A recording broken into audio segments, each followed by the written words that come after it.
Today on Let's Talk Voiceover with BT and Randy Ryan, we have special guest Dave Fennoy. Dave is one of the biggest names in voiceover and one of the most genuine people you could meet. As an award-winning video game actor, commercial voice, and narrator, Dave shares his wisdom from more than 30 years of experience. Today we'll talk about performing as a passion. We'll also talk about how the business is always changing, so you need to be aware and change with it. And we talk about that recurring theme. Be a musician with your voiceover performances to do your best work. Finally, we delve into the truth about ethnic voices and advice for those who cast them. It's a big show today, and this is only part one. So settle in, my friends. Let's talk voiceover. Let's talk. Let's talk. Let's talk.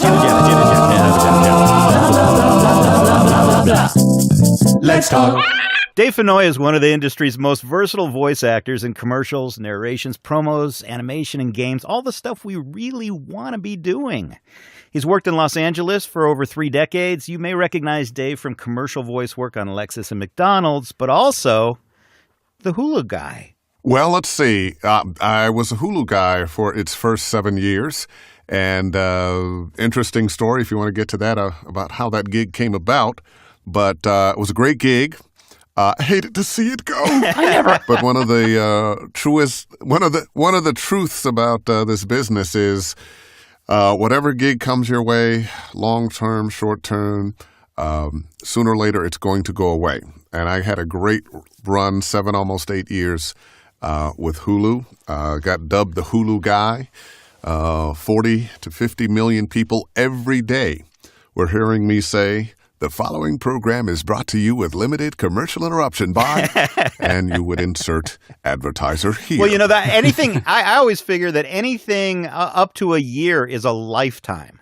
So the fact that you did that for 7 or 8 years, Dave, that's amazing. Oh, it was amazing. It was amazing. I've been very fortunate. I've had a few gigs over the years that were that. I was one of the voices of the Disney Channel before it went all kid. Wow. When they used to do documentaries on the national parks and various and sundry other things. I got to do that, and that was 6 or 7 years, and 5 years of something else, and I was the voice of SoapNet for about a year or two when it first started. So I've been really fortunate in my career to not only have some high-profile gigs, but some long-term high-profile gigs. Those are always the best when they happen. Absolutely. You worked in radio, is that right, Dave? I did. I was a musician for a long time and then got married, had a kid, and realized I wasn't going to grow up to be a rock and roll star after all. So you picked radio? And decided to go in. Yeah. Yeah. I didn't know. You know, I didn't know. I quit radio 3 times. At least the last time it stuck. Okay, there you go. Well, I thought that because if I went into radio and became a disc jockey, it would keep me close to music because I thought that what I was a musician and wanted to hear music all the time. And I did and do, but what I discovered as a disc jockey is my real passion is performing. And as long as I can perform in any way, I'm a happy guy. So little by little, as I got deeper and deeper into radio, the music became less and less important in terms of playing it. And I discovered this thing called voiceover, which I know is kind of odd now. Everybody and their brother seems to be trying to do voiceover. But it really got clear to me, just as I was beginning my radio career, I wasn't even on the radio yet. I was writing commercials for a radio station and being the continuity director. That's the person to make sure that the right commercials play at the right times so that on Tuesday you don't hear that commercial that says sale ends Monday. Right. Right. And one of the DJs at the station I was working at was leaving. He was a buddy of mine. I said, "Hey, where you going?" He was a morning guy, and he goes, "Oh, I'm going over to the city.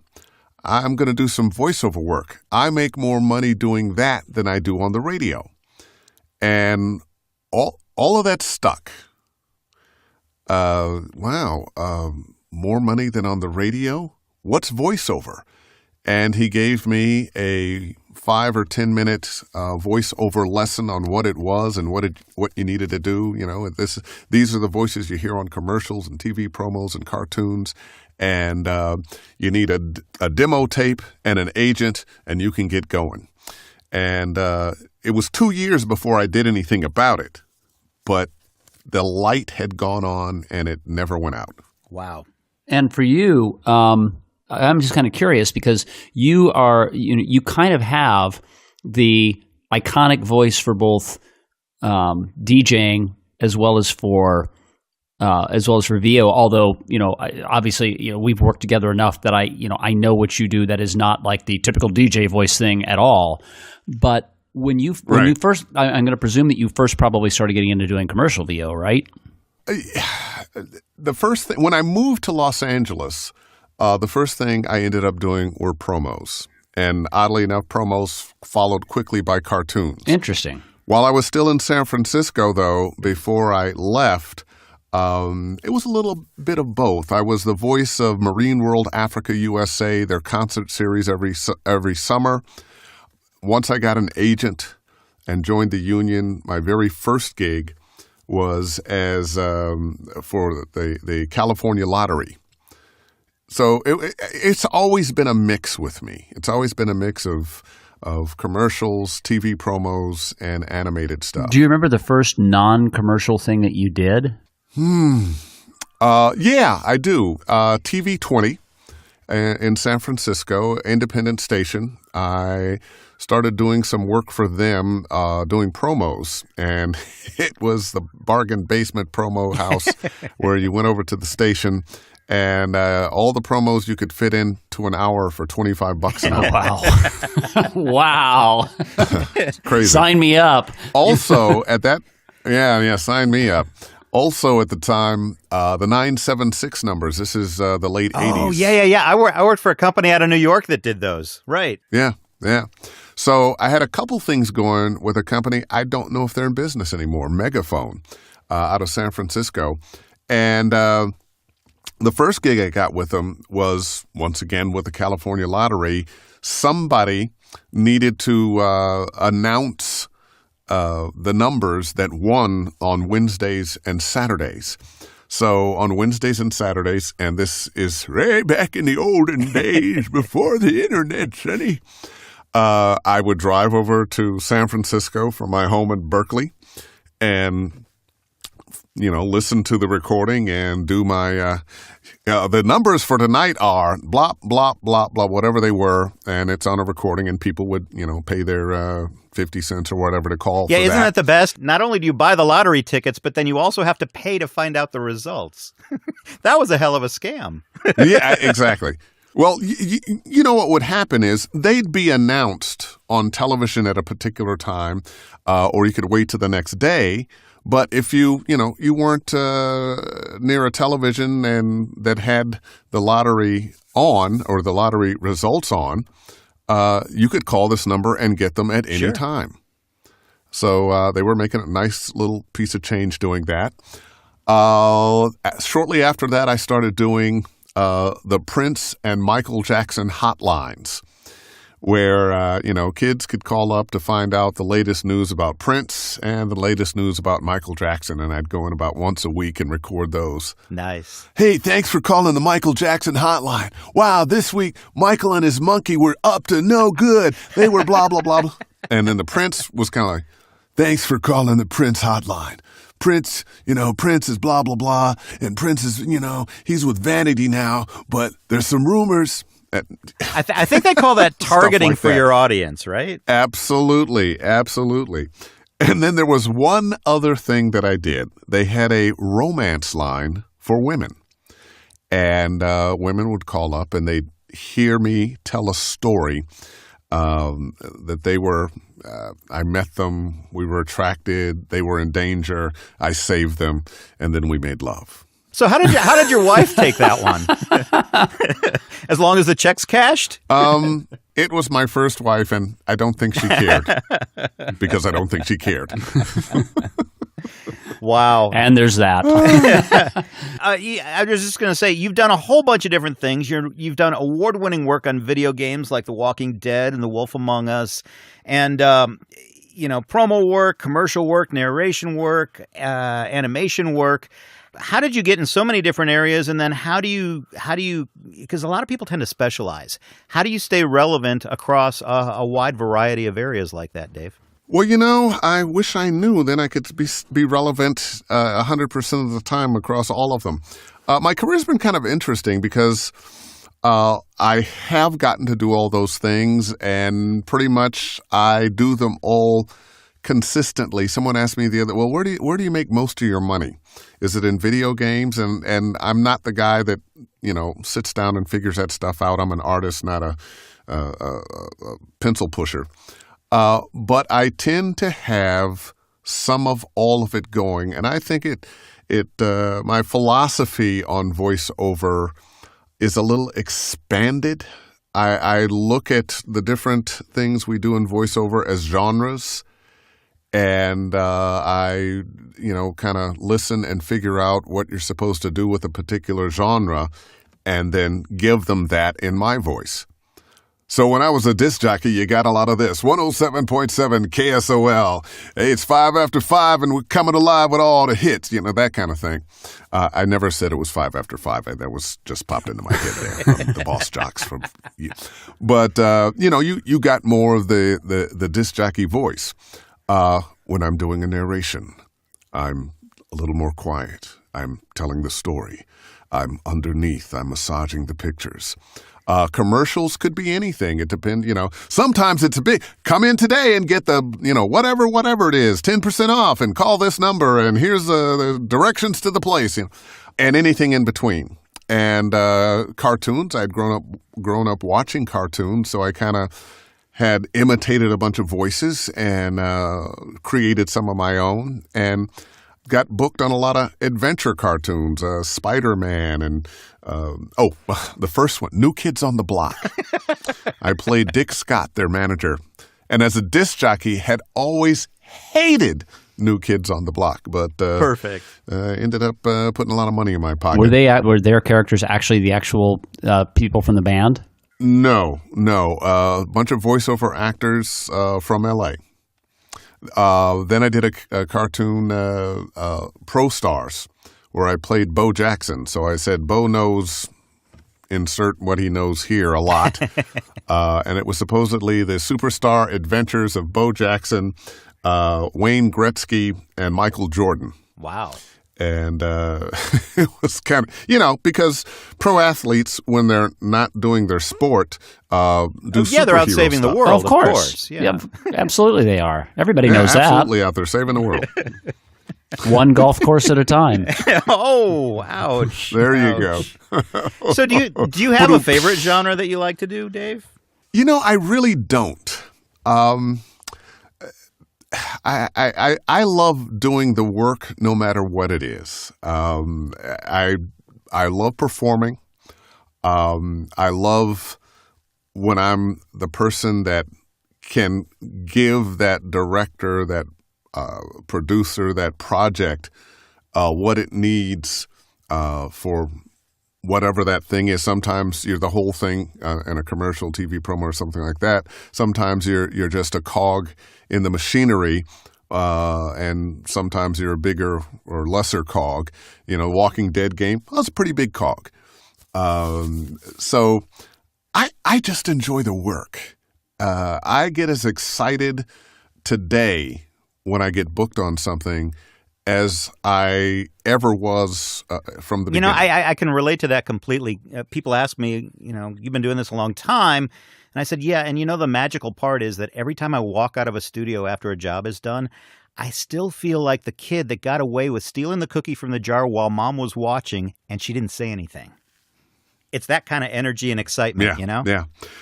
It is that kind of energy and excitement, and also just a little let down that the job's over. Yeah, I could see that. Just a little let down.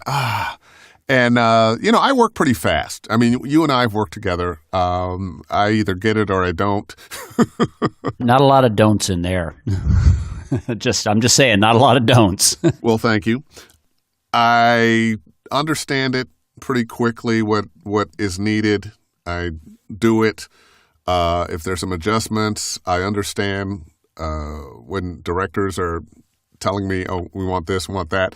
I can't say that that has always been the case. I've learned to understand what people are trying to tell me over the years in voiceover, because sometimes it's crazy stuff like, can you make it faster, but make it sound slower?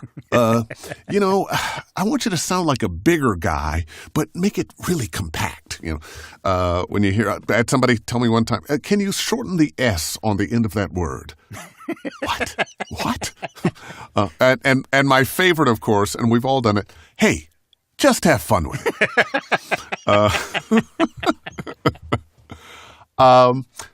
My tendency is to get in and get out pretty quickly, and love the hell out of doing it.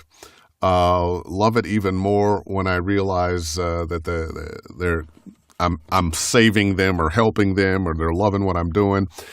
And then it's all over, and I got to go home and wait for the next call.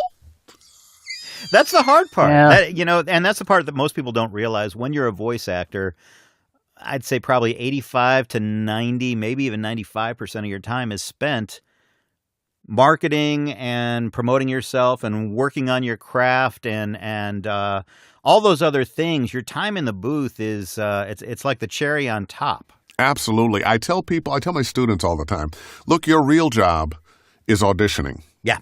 And of course, in the world we live in now, add to that marketing and sometimes billing. Fortunately, I have agents that do most of that. But your real work, I think, is auditioning, is figuring out what it is they really want. And it's tougher now than it used to be. We used to all go into our agents and you had somebody to direct you.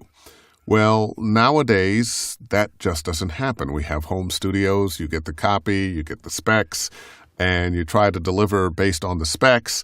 And then, of course, how many times have you listened to that commercial that you auditioned for 2 weeks ago, and they said they wanted ABC, and you're hearing it on radio or television, and it's XYZ. Absolutely.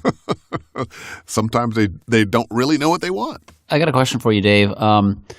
Do you ever have directors or agents or whoever you're getting the copy from ever come back to you and say, that's not it, but I think if you did it more like this, we would be a little closer, or give you the option of a redirect, like, hey, do you want me to get on with you because I think you're close, but I think we can tweak this a little bit? Well, I don't get that so much from my agents. Sometimes you've auditioned for something and they've come down to, 2 or 3 people, and they loved what you were doing, but they want to tweak it a little bit. You have to realize that more often than not, decisions are being made by committee, and maybe, one person loved you doing just what you wanted to do, or just what you were doing, rather. But somebody else or several somebody else's that are in the decision-making process were looking for something a little different. They wanted something, so they've agreed that, wow, he's really good. We work with him, but I still want my thing in there. Mm-hmm. So sometimes you get that. You can get caught in between egos that has nothing to do with you. Sometimes you can be on the job and just be directed poorly. Well, sure. Oftentimes they don't actually speak the language to tell you what it is they really want. Presuming they know what they want, too. Presuming they know what they want, and they're hiring so many children now that that's another thing that'll happen, is the person that actually can make the decision and is going to make the decision can't be bothered to leave the golf course to be in the session anymore. Yeah. Call me when it's done. And you hear a lot now, or you a lot of jobs, especially commercials. You're in a studio, you record, and then they say, "Hey, now can you hang out? We're gonna pop it in and see what it sounds like, and then we're gonna call so and so to see if we can get an approval." And so you've spent 15 minutes recording, and then half an hour waiting for them to find the guy that's on the golf course so he can tweak it a little bit. And if there's one or two of them, one's on the golf course, one's at home doing something, and if they don't like each other, he said he liked it, well, then I don't like it. Yes, you can get caught in the middle of that stuff sometimes. But agents, no. I love it when my agent says, hey, really great take. But most of the time, they don't have time to do that. As more and more auditions are online, and you don't get the feedback from, when you used to go in and actually do a live audition and all that stuff, how do you fine-tune yourself? How do you get better? How do you get that kind of feedback that allows you to not only audition better, but actually book more? Well, in a way, you have to be kind of a musician with it. When you're a musician, you're listening back, wow, did that sound good? Was it melodic? Was it in rhythm? Was it, smooth where it needed to be, staccato where it needed to be? Did this music talk to you? And I kind of approach it the same way. There's a certain music to everything that you do, a certain beat. Yep. And it's usually not what is exactly perfect, because we as human beings don't communicate exactly perfectly. Thoughts come to us. Sometimes we speed it up. Sometimes we slow it down. Whoever we are and what our backstory is, our own personal backstory, all of that comes through. And then there's just something in your voice that we don't always pick up, but other people do. So what I try to do is look at the adjectives they're saying. We're looking for somebody, of a particular age. It might be a particular race as well. And what is it that they want? They want this to be caring. They want this to be upbeat. They want this to be, insert whatever that is. And I try to give them that as a character, as a person, that the desired audience or demographic will relate to. You and I didn't really have a conversation about this, but you talk about you have to look at what somebody's asking for, and they're asking for a specific age, a specific ethnicity, a specific race. There was an article that was talking about a number of minority roles that had been cast, and the preponderance of casting essentially just white actors to do, whether they were Asian or African American or accented from somewhere else. And it was just a really interesting thing. And I'm just kind of curious, what some of your thoughts are on that. I know, being a director, that trying to always be searching for talent and always looking for people, there are, at least in this country, far more white middle-class people who, for whatever reason, are in voiceover.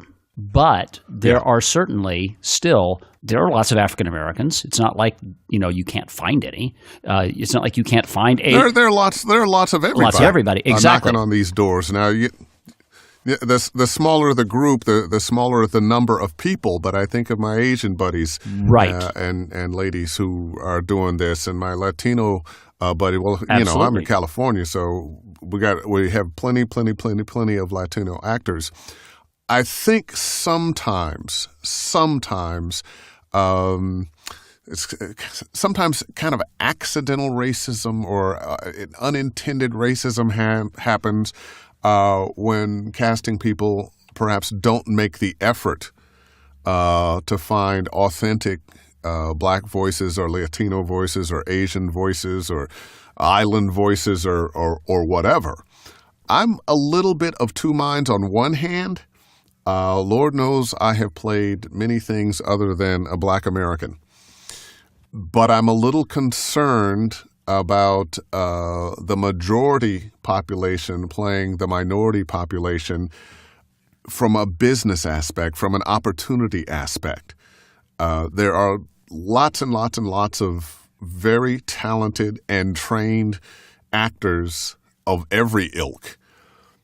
So it's a little disconcerting when you've got a major role for a black voice, a Latin voice, an Asian voice. And rather than find a good actor from that community, and there always will be, they take the easy out. Well, I know that person over there, she can do a black voice. She can do a Latino voice. She can do an Asian voice. Yeah. Bothers me. So I think the follow-up question on that is, from your perspective, how do we as an industry start addressing that? Because, simple outrage is probably not the answer. Well, I don't think, outrage is not the answer. Well, you know what? I'm going to take that back. There's some people that have to be outraged and be out. God bless our protesters. God bless the people who point it out. It can't always be the artist that's doing the work. You don't want to show up as angry, insert ethnic minority here, on the set or at but we need advocates to remind people to be inclusive. So, yeah, we need some angry people out there. It's tough for the artist to be that angry person sometimes. I agree. Because you don't want to alienate the people that might be hiring you. Early in my career, I used to get a lot of, I speak English pretty well. If I don't want to be discovered as a black person just speaking to somebody on the phone, I don't have to be.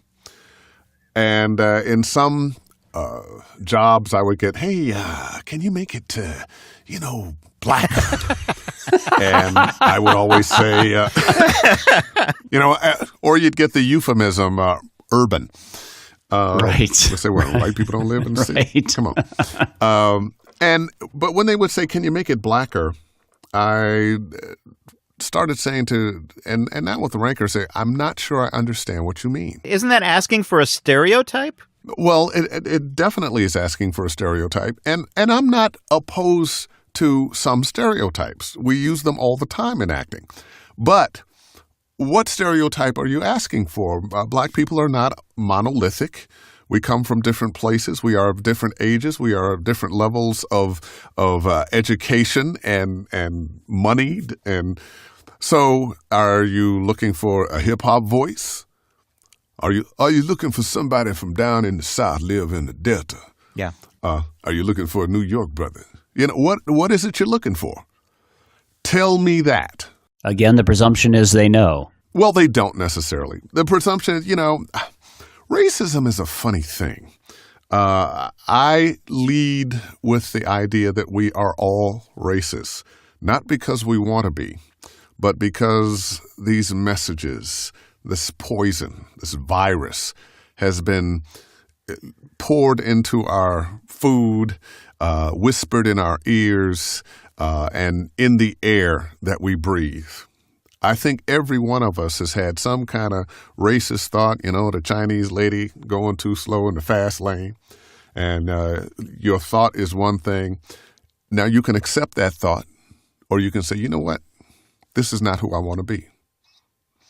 And all too often, people just take the thought. We can be better than we are if we choose to be. Amen. Nice thoughts. I agree. Dave Fennoy is incredibly gracious with his time and his wisdom, and actually had a lot more to say about the business he knows and loves. In fact, too much for one podcast, so we split up the conversation into two parts. As most narration voiceovers go, this is the end of part 1.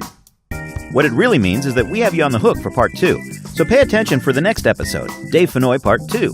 Although I'm mathematically challenged, I do believe that'll be episode 5. Anyway, Let's Talk Voiceover is hosted by Randy Ryan, owner of Hamster Ball Studios, voice, music, and sound design, and Brian Talbot, actor and all-around creative guy. If you have comments, questions, ideas for other show topics that you'd be interested in hearing, or you just want to let us know what you think, you can reach us by sending an email to bt@letstalkvoiceover.com or go to our website at www.letstalkvoiceover.com. That's letstalkvoiceover.com. Subscribe to us on iTunes, Stitcher, or your favorite media app so you don't miss an episode. And follow us on Facebook and Twitter, too. Thanks for listening to Let's Talk Voiceover. We'll talk again real soon.